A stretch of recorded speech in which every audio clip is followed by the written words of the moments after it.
कक्षा 12वीं आयु का सवाल है। मैट्रिक्स का उदाहरण 4 है।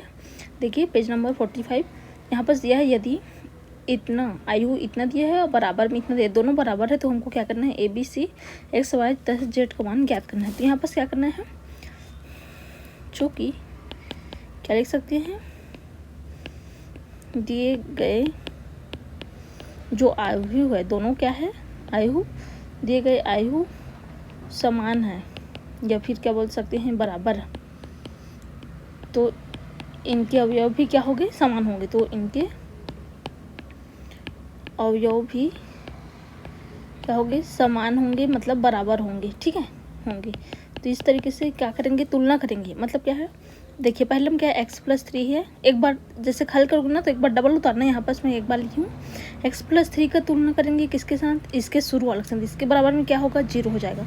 उसी तरीके से z+4 का किसके साथ हो जाएगा, 6 के साथ हो जाएगा। और 3y ऋण z का किसके साथ हो जाएगा, देखिए इधर का पहले लिखेंगे, इसमें क्या है, अब इसमें इसको लिखेंगे 2y ऋण 7 बराबर कितना हो जाएगा, 3y ऋण z हो जाएगा। ठीक है, इसी तरीके से देखिए जिसमें a b है उसी का तुलना करेंगे।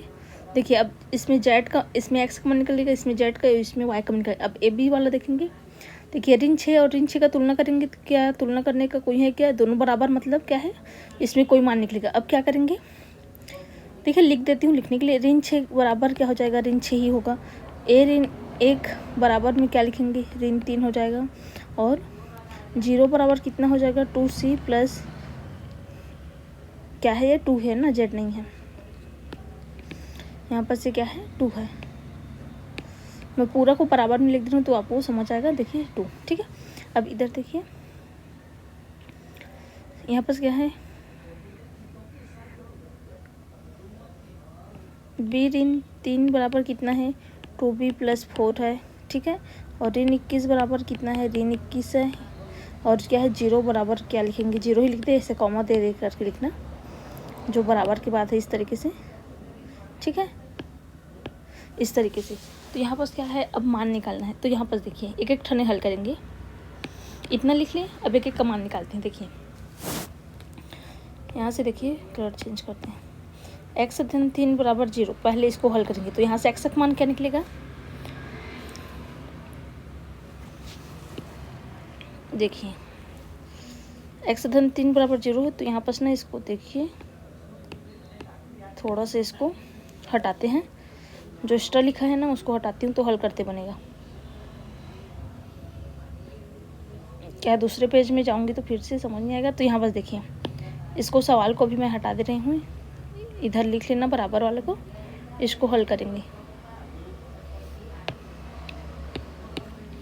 यहाँ से क्या हो जाएगा, x+3 बराबर 0।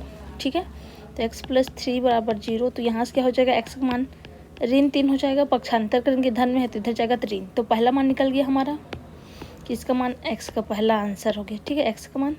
इसी तरीके से इसको हल करेंगे, z+4 को बराबर कितना दिया है, 6 है। ठीक है, तो यहाँ से z का मान निकालेंगे, 6 धन में है 4, इधर जाएगा तो ऋण 4 होगा। तो z का मान क्या होगा, 6 में से 4 गया कितना बचेगा, 2। तो ये हमारा z का मान हो गया। ठीक है, और इसी तरीके से अब इसको हल करेंगे तो y का मान निकलेगा, क्या है, 2y ऋण 7 बराबर 3y ऋण 2 है। ठीक है, तो यहाँ से क्या हो जाएगा, y वालों को एक तरफ करेंगे और संख्या को एक तरफ। देखिए ये ऋण 7 अपने जगह में रहेगा, बराबर 3y अपने जगह में है, ये धन में है, ये 2 क्या है, अभी धन में है। ठीक है, इधर इसको भेजेंगे तो क्या होगा, ऋण में, तो ऋण 2 आ जाएगा। और ये ऋण में है 2, ये ऋण में है तो इधर आएगा तो धन में आएगा, तो यहाँ पर धन 2 लिख लेना। इसको मिटाते हैं। देखिए देखिए यहाँ पर क्या करे हैं, या फिर ऐसे करते हैं। देखिए समझ नहीं आ रहा होगा ना, तो आसानी से समझे। यहाँ 2y को अपने जगह में ही रखते हैं, 3y को इधर लाएंगे तो ऋण में आ जाएगा, बराबर ऋण 2 है और 7 क्या है, ऋण में ही इधर आएगा तो फिर धन हो जाएगा। ठीक है, पक्षांतर करने आना चाहिए। अब क्या है, दोनों में 3y में से 2y घटेगा तो कितना बचेगा, 1y। ठीक है, अब देखिए 3 के सामने क्या है, ऋण है, और 2 के सामने कुछ मतलब धन है, मतलब बड़े संख्या के सामने क्या है, ऋण चिन्ह, तो यहाँ ऋण आ जाएगा, बराबर 7 में से 2 घटक गया तो कितना जाएगा, 5, लेकिन 7 5 जो आएगा धन में आएगा, क्योंकि बड़ी संख्या क्या है यहाँ पर 7 जो है धन में है।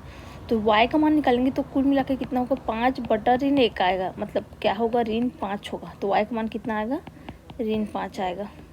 ठीक है, इस तरीके से हल करेंगे तो हमारा x का मान -3, y का मान -5 और z का मान कितना आ गया, 2 आ गया। ठीक है, अब इसी तरीके से b, और देखिए यहाँ से अब a b c का मान निकालेंगे तो यहाँ से क्या हो जाएगा, इसको हटा देंगे। देखिए y का मान आया उसको लिखेंगे, लेकिन इसको हटा दे रहे हैं। देखिए ये क्या है, y का मान -5 है। ठीक है, देखिए अब पहला वाला ये तीनों को हल कर, अब इसको हल करेंगे। ये तो क्या है, इसमें कोई वो नहीं है, ABC नहीं है, तो इसको कोई ज़रूरत नहीं है। अब देखिए यहाँ पर कलर चेंज कर देते हैं थोड़ा सा।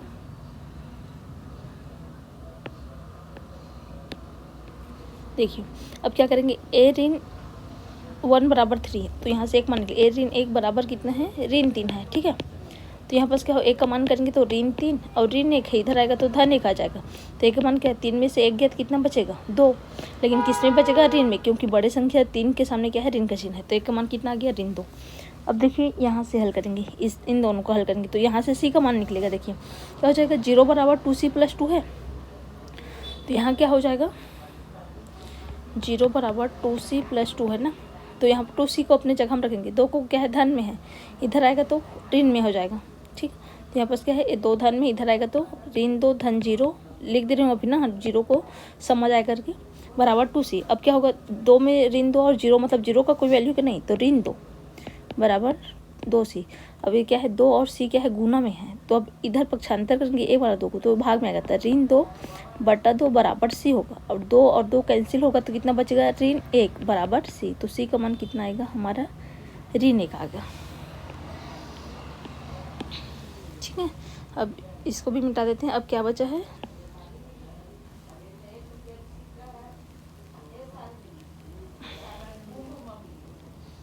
ये हल हो गया ना। अब इसको भी मिटा देते हैं, जो बचा है उसको देखेंगे। अब देखिए हमारे पास b का मान हो गया, a का मान हो गया, c का मान हो गया, b बस बचा है। देखिए तो b के लिए वापस से वाइट कलर इस्तेमाल करते हैं। देखिए अब यहाँ पर क्या होगा, यहाँ से b का मान निकलेगा। ठीक है, क्या है, b-3 बराबर 2b धन 4। इसको हल करेंगे, बाकी क्या है, इसमें से किसी का मान निकालने की ज़रूरत ही नहीं है, तो यहाँ इसको हल करेंगे। ठीक है, तो मैं इसको हटा दे रही हूँ, इसका कोई काम नहीं है। देखिए यहाँ करेंगे, जो b है ना उसको एक साइड करेंगे, तो b,